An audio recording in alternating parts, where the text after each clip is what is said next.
A este jubilado que violó la cuarentena para volar en parapente mucho no le va a importar, pero al resto de la República Argentina le va a interesar muchísimo la información que trae mi compañera Agustina Rivas. ¿Cómo va a seguir la cuarentena? ¿Qué va a pasar según la localidad? ¿Qué es lo que está analizando el gobierno nacional? ¿Cuándo lo van a comunicar?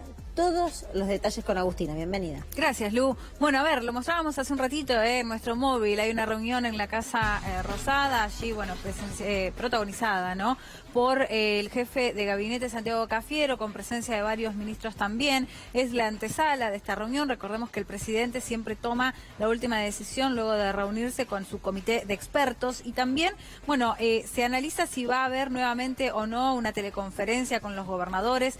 Probablemente ya ni siquiera los haga regresar, ¿no?, porque están en contacto. Lo que se sabe es que hasta ahora la mayoría de los gobernadores son partidarios de sostener la cuarentena sin flexibilizar y que son pocos los que están proponiendo de repente alguna modificación. La realidad, por lo menos lo que pasa con muchos intendentes de la provincia de Buenos Aires, con los que pude tener algún tipo de comunicación, es que tienen miedo. El temor de tomar una decisión y una apertura en estos momentos y ponerse adelante de algunas decisiones del gobierno nacional que son más macro, pero el gobierno nacional le pidió ya hace un tiempo a esas intendencias que lo canalicen a través de la provincia de Buenos Aires, como al resto de las provincias, que cada uno, evaluando lo que ocurre en su distrito, pueda presentar un plan de acción, un plan de flexibilización, pero por lo visto hay muy poco. Claro, es que ahí cada uno de los mandatarios en los distintos niveles del gobierno lo que evalúan es la capacidad de respuesta frente a un pequeño brote de contagio, ¿no? O sea, si tenés un pico, se empieza a contagiarse cada vez más gente, bueno, ¿qué tiene a disposición cada municipio? ¿Cuáles son los hospitales de cercanía? Y un pico que se menciona ahora a mediados de mayo, algunos ya hablan de junio.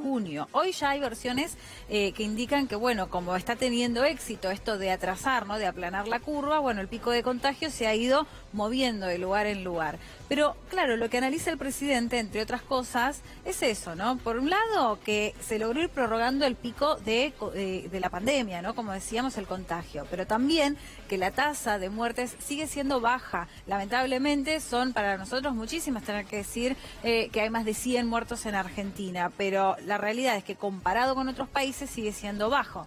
Y que, bueno, el fin del aislamiento justamente lo que puede acelerar son estos contagios y las víctimas. Y lo importante, cuando vos mencionás y lo destacás que se logró prorrogar el pico de la pandemia, que recién hacíamos mención, es que permite al sistema de salud de la República Argentina, que no es el sistema de salud de los países primermundistas, claro, a prepararse aún mejor para ese pico. Exacto. Bueno, a ver, se conocen, ¿no? Se sabe, el gobierno sabe, Alberto Fernández conoce las fortalezas y las deficiencias del propio sistema de salud argentino. Y entonces está actuando en consecuencia, muy sabiamente, ¿no? Prorrogar el pico, ¿no?, aplanar la curva, implica justamente eso, poder responder más eficientemente. Y Argentina está preparada, está muy bien preparada en este momento, está en ese camino, se están buscando cada vez más insumos porque son conscientes, ¿no?, de la falta de ellos en algunos casos, y bueno, y también poder responder con lo que son los hospitales de campaña que ya están armados. Sí, que se terminan de finalizar. Algunos ya están, otros menos, claro, en estos días. Bueno, ¿qué es lo que se descarta? Para aquellos que en la última conferencia de prensa del presidente se ilusionaron con la posibilidad a lo mejor de hacer alguna actividad al aire libre, hay que decir que por lo pronto en la ciudad de Buenos Aires y en el conurbano eso no va a suceder. Tampoco, bueno, se espera que haya muchas modificaciones, ¿no?, respecto de cómo se conoce ahora la cuarentena. ¿En Jujuy fue? En Jujuy. Que la actividad física al aire libre, según la terminación del DNI, pueden salir. No me acuerdo si fue Jujuy o Tucumán. Jujuy, okay. Jujuy. Es el único lugar que en la República Argentina, tengo entendido, que quizás alguna localidad algo más pequeña, sí, está habilitado. Claro, eso es de acuerdo a cómo termina tu documento. Si termina de repente en 2 y te toca el lunes, bueno, podés salir. Pero acá no, por ahora no, aquí no. Tampoco. Bueno, por supuesto los espectáculos públicos no. Eso es lo último que volverá. Va a ser de lo último, exactamente. Tampoco se abrirán las fronteras, ¿no?, para los extranjeros. Hay que tener en cuenta que todavía se está tratando de regresar a los argentinos varados en el exterior y con un criterio que tiene que ver, por un lado, con la capacidad de poder traerlos a aquellos que están en lugares muy alejados, y con otro lado ir administrando estos ingresos para poder, bueno, evaluar la condición de cada uno de ellos. Y las actividades productivas que impliquen contacto social en espacios públicos tampoco van a regresar.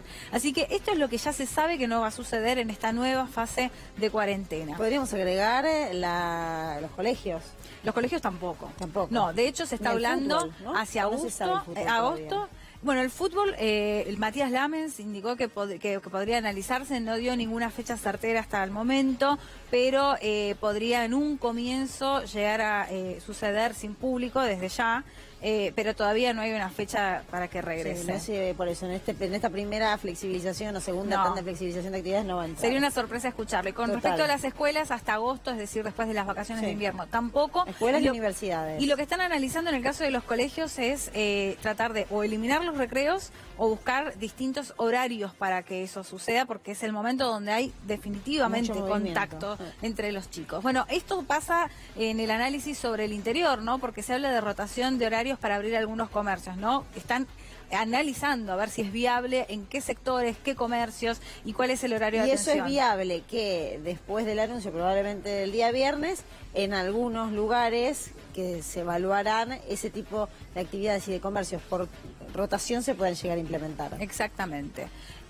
Bueno, acá lo que estamos viendo son la cantidad de casos, ¿no? Estas son las provincias mejor posicionadas para empezar a evaluar esta cuarentena administrada, ¿no? Para no decirle flexibilización de cuarentena, que no le gusta a Alberto. 0 casos en Catamarca, lo mismo en Formosa, 5 casos de contagios en La Pampa, 5 en Jujuy y 22 en Entre Ríos. Donde no hay casos, en las provincias donde no hay casos, ¿cuál es el argumento por el cual no empieza a administrarse con mayor flexibilidad? Bueno, es que no hay casos, pero empezar una circulación no masiva.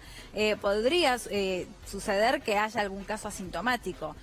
Si de repente se ingresan insumos, ¿no?, por vía terrestre y hay circulación y hay contacto entre todas las personas, podría llegar a aparecer algún. Y el temor de ahí de los gobernadores de no abrir. Es que es un éxito no tener, es un éxito no tener ningún caso en esas provincias, ¿no? Entonces saben que así como está en este momento está funcionando. Por eso podrían administrar algún relajamiento, digamos, en algún sector. Estas son las provincias que van a tardar más tiempo en poder instrumentar medidas de cuarentena administrada. Tierra del Fuego, 124 casos y un muerto. En Tierra del Fuego se contabilizan, estos son los datos del último reporte, tomamos las cifras oficiales.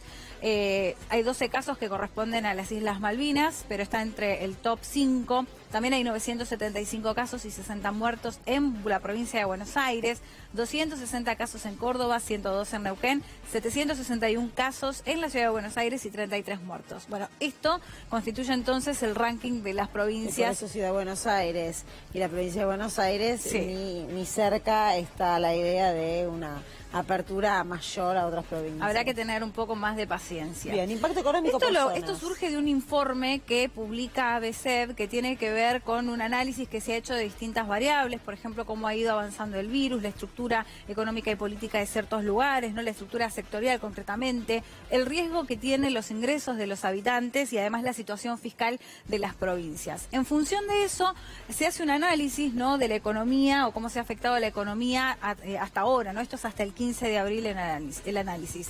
Y bueno, una de las primeras conclusiones es que el impacto económico de la cuarentena es relativamente más acotado en las zonas de desarrollo de mayor número de actividades esenciales. Es decir, el campo, por ejemplo, aquellas provincias donde hay mucha actividad agrícola-ganadera, bueno, son las que están menos afectadas económicamente, ¿no? Es una actividad que no requiere demasiado contacto social y que está, por ejemplo, entre las esenciales. Bien.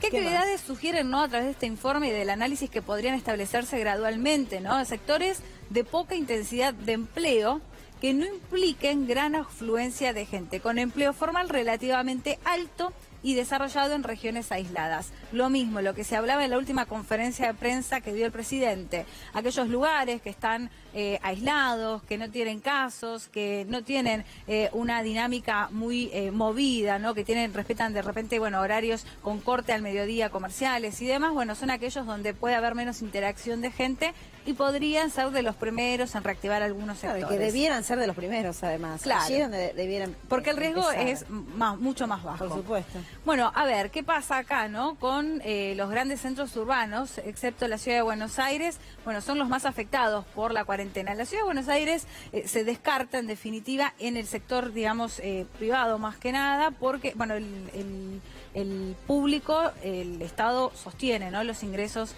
de sus trabajadores. trabajadores, pero en el caso de los privados, bueno, hay mucho comercio, hay mucho delivery funcionando, hay muchos comercios que pudieron continuar. Así como decimos esto, también decimos que hay muchísimos comercios cerrados. Sí, que ni siquiera pueden abrir. Que han cerrado. Pero bueno, los grandes centros urbanos son los más afectados por la cuarentena, ahí lo estábamos explicando, y las provincias patagónicas, que por un lado tienen alta proporción de empleo registrado, ¿sí? Esto es la incidencia del sector petrolero, pero ese sector fue muy afectado. Recordemos que hace 2 días contábamos cómo se derrumbó el precio del barril de petróleo, con lo cual esta industria le va a costar mucho reactivarse y volver. Sí, así que ahí va a estar complicado. Sí, en esa zona la relación y el efecto es total. Exacto. Y el impacto es directo. Exacto. Y esta es la última de las conclusiones, ¿no? Que tiene que ver puntualmente con la provincia de Santa Cruz y el foco allí porque tiene la mayor proporción de empleo público en el país, que por un lado, bueno, garantiza el ingreso a sus trabajadores, pero al mismo tiempo, bueno, el sector público está tremendamente afectado en cuestión fiscal, ¿no? Porque es la principal fuente de ingreso y todo sale del Estado, que no está recaudando prácticamente. Seguiremos informando. Día viernes probablemente el día de anuncio. ¿Tenés eso entendido? Se dice que antes de fin de semana, pero la realidad es que, bueno, la cuarentena termina el domingo 26, así que podría suceder entre viernes y domingo. Seguiremos informando. Gracias, Agustina. ¿Cómo no? Una información de último momento.